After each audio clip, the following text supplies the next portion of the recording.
The station covering all of the DMV. This is DC News Now.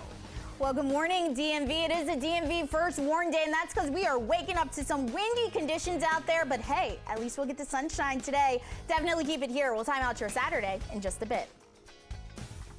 All right, coming up this morning on DC News Now, from Mr. Mayor to suspected criminal. The city of College Park, Maryland, in absolute shock this week after learning their mayor is facing dozens of child pornography charges. We are in the courtroom with the very latest on that investigation. Just seeing people come out in solidarity, it means a lot to me.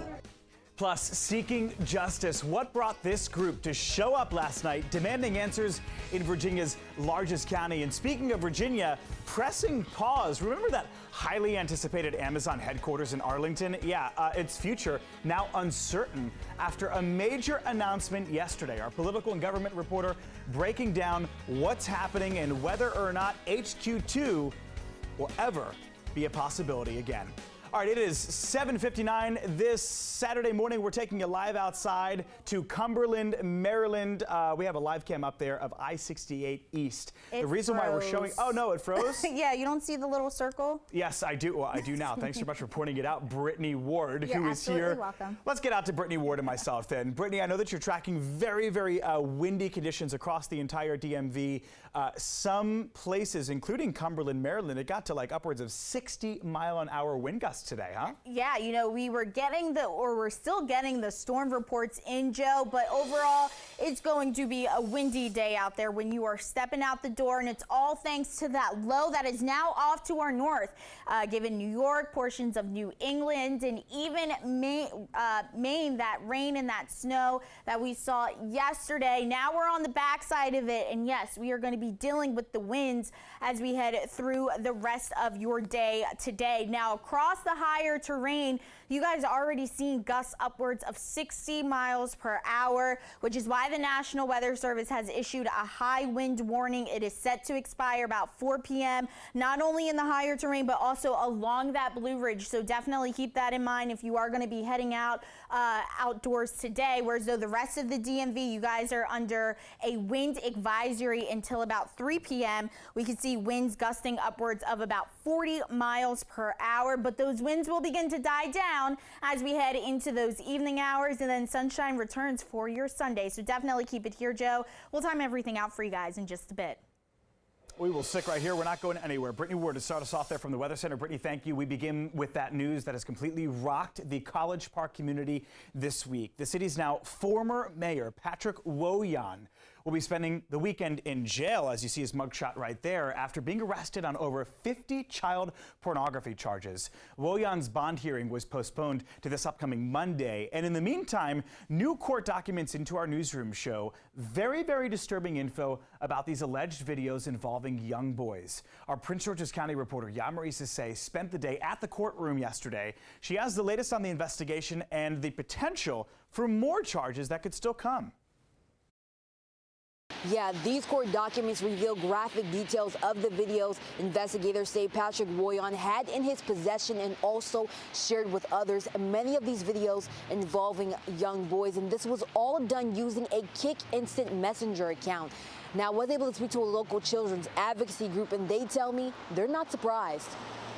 Court documents reveal now former mayor of College Park, Patrick Woyan, used the username SkippyMD on the social media app Kik. According to the documents, detectives say Woyan admitted to having dozens of child pornography videos. They also say he stated that he used a virtual private network, and he may have passed it on, indicating that he shared the videos to others. Every time that image is viewed, every time that image is shared, the child is re-victimized, right?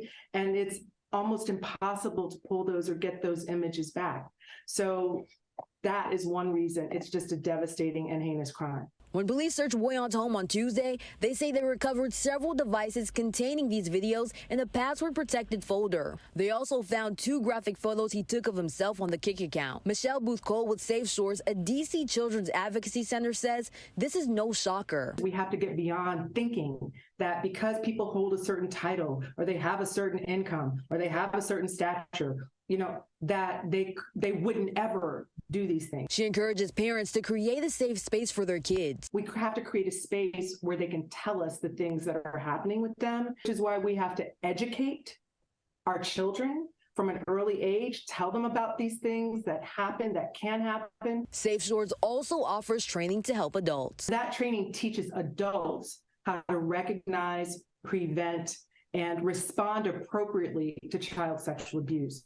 So if adults aren't doing their job, our children are left completely vulnerable. And to me, it always points back at what are we as a caring, responsible community of adults doing to protect children? Woyon's bond hearing was moved to Monday. And for more information about Safe Shores Children's Advocacy Group, you can visit our website, dcnewsnow.com. For now, reporting from Georges County, I'm Yamari Sase, DC News Now. All right, Yamari, thanks so much. We are going to stay in Maryland now, where a man and a woman have learned their fate for their roles in a sex trafficking operation that involved teenagers. Willis Lewis and Brittany Jones, they are both from Prince George's County. They were convicted on multiple charges last year in connection with their trafficking of 2 teenage girls back in 2019. Lewis has since been sentenced to life in prison, Jones to 14 years.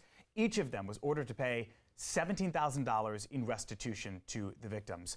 All right, well, take a look at this. The Metro Transit Police Department says 2 kids, a 14 and a 15-year-old, were tampering with a car in the garage that is attached to the College Park Metro station. This happened yesterday afternoon. That is when they found this, a .22 caliber handgun on one of the teenagers. Both were taken into custody and charged. You might remember less than 2 weeks ago, a similar incident at the Largo Metro station where a 17 and an 18-year-old were in the garage attached to that metro station and arrested with these 2 loaded semi-automatic rifles. In the murder of your wife, Maggie Murdaugh, I sentence you for a term of the rest of your natural life. For the murder of Paul Murdaugh, I sentence you to prison for the rest of your natural life. All right, what you just listened to there was the moment that disgraced South Carolina attorney Alec Murdaugh learned his fate. He will now spend the rest of his years behind bars without the chance of parole. A judge sentenced the former lawyer to 2 consecutive life sentences, one for murdering his wife Maggie, another for murdering his son Paul. The sentence came less than 24 hours after the jury found Murdaugh guilty. And I want you to take a listen to this. The judge scolded Murdaugh's inability to tell the truth. But within your own soul, you have to deal with that. And I know you have to see Paul and Maggie during the night times when you're attempting to go to sleep. Murdaugh continued to maintain his innocence during the sentence, repeatedly saying he did not murder his wife and his son. All right, we're going to take you to Fairfax County, Virginia now, where a grieving mother is calling for changes to policing in the area. It comes after her 37-year-old son was shot and killed by police near Tyson's Corner Center last week.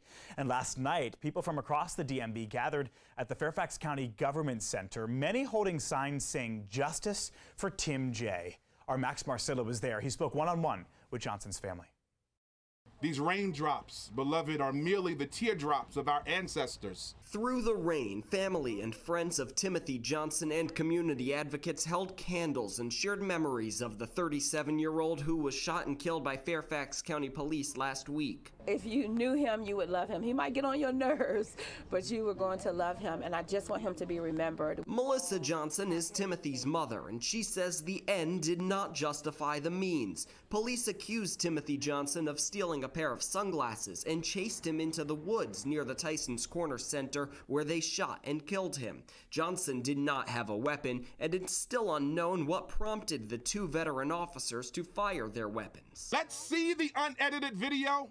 Let's investigate independently. Let's review the policies. Let's see the history of the officers, and let's change the culture. The family has not seen the body camera footage the police chief said is being reviewed and will be released by March 23rd, but they want it sooner, and they want reform. Prevent another mother or father from getting that dreadful knock at the door at 1 a.m. in the morning, being notified of the tragic death of their beloved child.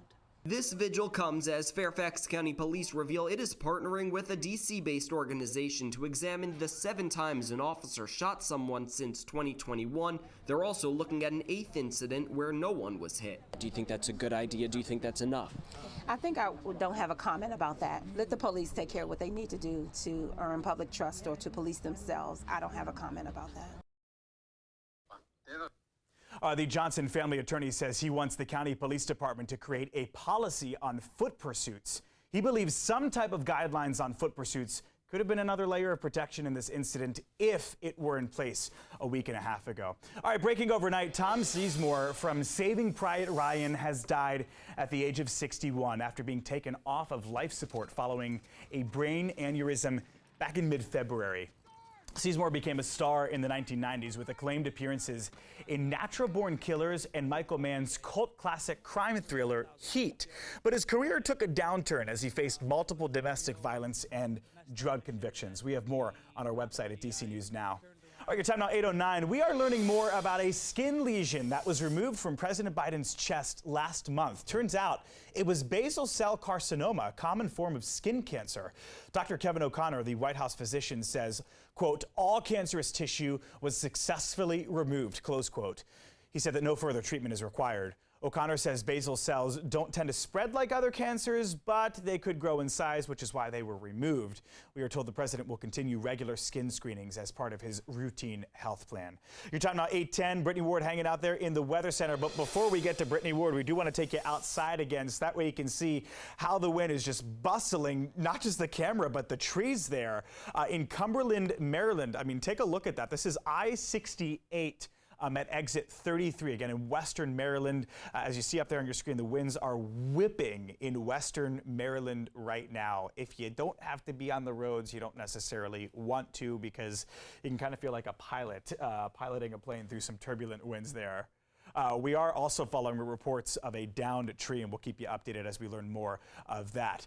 In the meantime, let's get over to Brittany Ward there in the Weather Center. Brittany, how's it looking outside throughout the entire DMV? Yeah, Joe, you know, that's going to be the trend as we continue to head through the rest of the DMV. But I just want to let you know, as of 8:07, so about a couple of minutes ago, we just got a report from Mineral County, Kaiser to be exact.